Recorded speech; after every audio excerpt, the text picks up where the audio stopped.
खालिस्तानी आतंकी पन्नू ने खोली जस्टिन ट्रूडो की पोल। कहा कनाडा के पीएमओ संपर्क में था उसका गुट। जस्टिन ट्रूडो ने भी खालिस्तानी निज्जर की हत्या पर दिया बड़ा बयान। भारत के खिलाफ कनाडा के पास नहीं कोई वास्तविक सबूत। कनाडा के पत्रकार डैनियल बोर्डमैन ने कहा यह भारत की बड़ी जीत।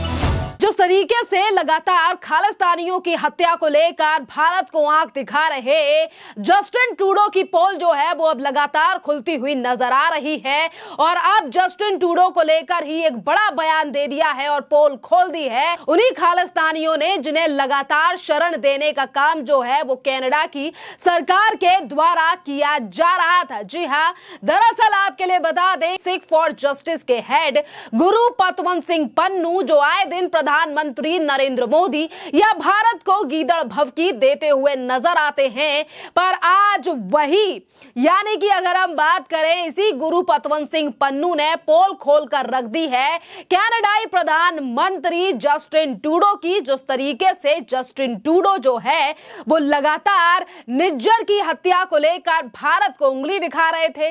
निज्जर जो है संगठन का व्यक्ति था, यानी कि उसी संगठन का था जिस संगठन में पन्नू है और उसी संगठन का हेड जो पन्नू है आज वो ये कह रहा है कि हमारा जो संगठन वो कनाडा की सरकार के पीएमओ यानी कि जो पीएम ऑफिस है उसके संपर्क में था। जी हाँ, दरअसल एक इंटरव्यू के दौरान जो है वो खालिस्तानी आतंकवादी गुरु पतवंत सिंह पन्नू ने कहा है कि भारत के खिलाफ कनाडा के ओटावा की न्याय कानून के शासन और राष्ट्रीय सुरक्षा के प्रति अटूट प्रतिबद्धता को दर्शाता है और उसने इंटरव्यू में दावा किया है कि सिख फॉर जस्टिस जो है वो पिछले 2-3 साल से प्रधानमंत्री कार्यालय से बातचीत कर रहा है।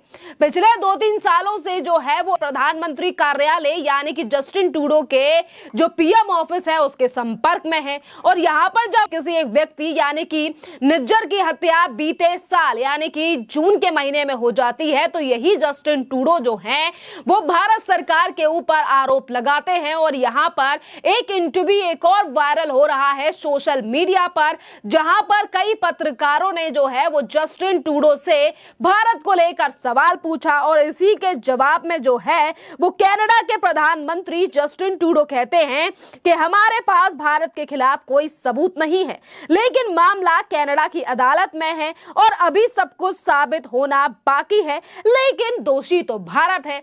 यहाँ पर देखिए कि किस तरीके से न्याय व्यवस्था और तमाम चीजों की बात करने वाले जस्टिन ट्रूडो एक तरफ कहते हैं कि भारत के खिलाफ जो है वो हमारे पास निज्जर की हत्या का कोई सबूत नहीं है, मामला जो है वो कनाडा की कोर्ट में है और इस बात के प्रूफ जो है वो भी भारत सरकार दे क्योंकि हमारे पास तो कोई प्रूफ ही नहीं है।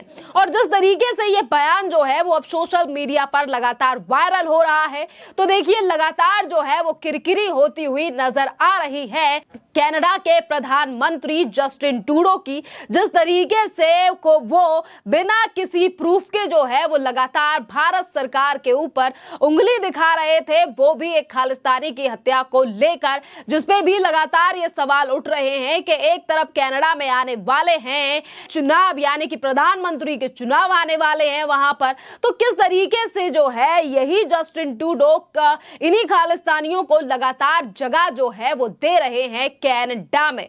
और देखिए इसी के साथ अगर हम बात करें तो जो हमने कहा कि किरकिरी जो है वो लगातार कनाडा के प्रधानमंत्री की हो रही है और अब खुद अपने ही प्रधानमंत्री के ऊपर सवाल उठाने लगे हैं कनाडा के ही तमाम पत्रकार। और यहीं पर एक पत्रकार की वीडियो जो है वो सामने आई है और उन्होंने सीधे तौर पर कहा है कि ये जिस तरीके से कनाडा के प्रधानमंत्री जस्टिन ट्रूडो की तरफ से बयान दिया गया है ये भारत की एक बड़ी जीत है। जी हाँ, डैनियल बोर्डमैन जो कि कनाडा के ही पत्रकार हैं और उन्होंने भी एक बड़ा वीडियो बनाकर जो है वो शेयर किया है जहां पर उन्होंने कहा है कि ये भारत के लिए बड़ी जीत है जिस तरीके से बयान दिया गया है जस्टिन ट्रूडो की तरफ से कि उनके पास कोई भी सबूत नहीं है। और सुनिए डैनियल बोर्डमैन जो है वो क्या कह रहे हैं। I think this is a pretty big win for the Indian narrative right now. I mean, the Indian foreign minister said, yeah, this is what we've said all along. So from the Canadian perspective, we had said we'd gone pretty hard. We had gone to the point we had kicked out the diplomat. We had named back in September, we had named the Indian High Commissioner. We had like sort of started this publicly. And the assumption from most Canadians is if you're going to go this far to kick out a diplomat, a Canadian example is if you play the game of Clue, you need, three things to win the game. You need Colonel Mustard in the conservatory with the candlestick, the three to win the game. So what Canada has come out now that Trudeau's been put under oath because of all, the general foreign interference scandal, he was then asked about this, and he came out and said, we have intelligence. So he did say we have Colonel Mustard in the conservatory, and he's coming with two of the three. So on the sort of geopolitical technicality aspect, okay, India wins here because you never said you had evidence.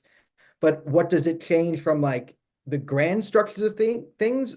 Ultimately, not that much, because the diplomatic spat is really about the unanswered question is, was Hardip Singh Nijjar a Khalistani terrorist or a community activist?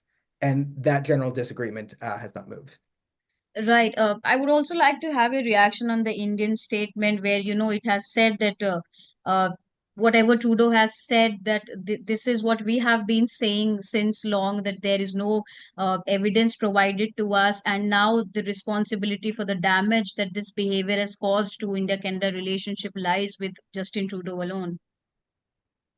That's a very good statement to hear if you're a Canadian, because I think the signaling there is, okay, relationships, while Justin Trudeau is Prime Minister, are sort of in cryostasis.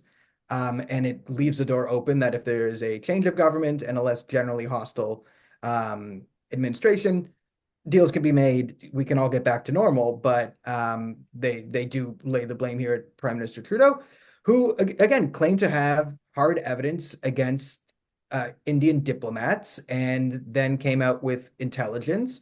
And then the story of just, it was a one-time crime. Okay, they used gangsters to be part of an assassination of a Khalistani terrorist leader on Canadian soil. This is now broadened out to they're now behind in directing major gang activity, right? And this accusation comes out at the 11th hour. This is all sort of spiraling.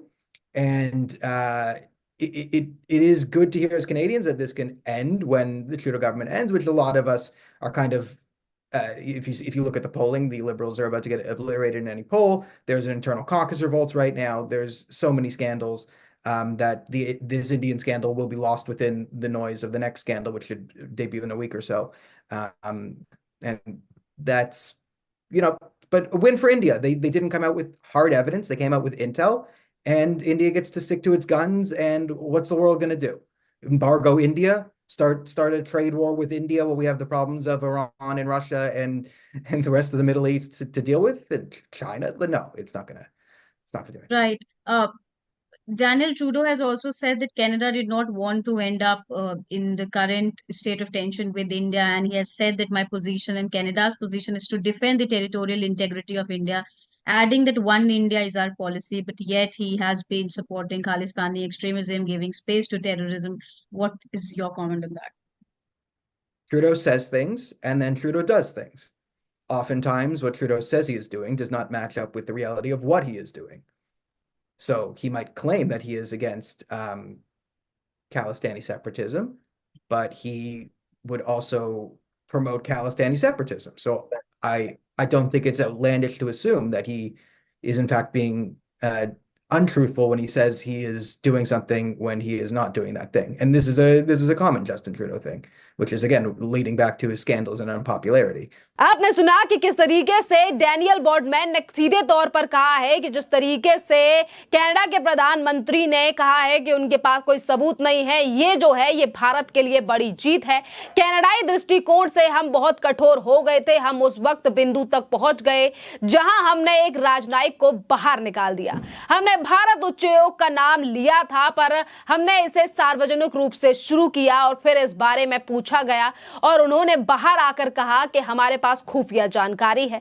वो राजनीतिक तकनीक यानी कि सीधे तौर पर कहा गया है कि जानकारी यानी कि एक तरफ सिर्फ बातों पर भरोसा कर जो है वो भारत के ऊपर ये आरोप लगाए गए हैं और आज इन तमाम चीजों को जो है वो वहां के जो पत्रकार हैं वो भी स्वीकार कर रहे हैं और इसीलिए वो सीधे तौर पर कह रहे हैं कि ये भारत की जो है वो बड़ी जीत है, क्योंकि किसी के कहने पर आप आरोप जो है वो एक देश के ऊपर नहीं लगा सकते हैं। और यहां पर जो चीजें सामने आ रही हैं। देखिए, एक तरफ जो गुरुपतवंत सिंह पन्नू है, उसका कहना है कि उसका जो संगठन है वो पिछले कई सालों से पीएमओ के अंडर है, मतलब उनसे लगातार बात कर रहा है। और निज्जर की हत्या जो है वो बीते 1 साल पहले हुई है, तो 2 साल पहले से अगर किसी संगठन से बात हो रही है तो क्या जानबूझकर यहां पर जस्टिन ट्रूडो ने भारत के ऊपर यह आरोप लगाए? क्योंकि जब भी सबूतों की बात की जाती है, जस्टिन ट्रूडो हमेशा ही अपना पल्ला झाड़ने की बात करते हैं। कभी कहते हैं कि मामला कोर्ट में है और कभी ये कहते हैं कि प्रूफ जो है वो इस बात के भारत की एजेंसियां ही देंगी। खैर, इस पूरे मामले पर अब आपकी भी जो राय हो, आप भी हमें कमेंट कर जरूर बताइए। धन्यवाद।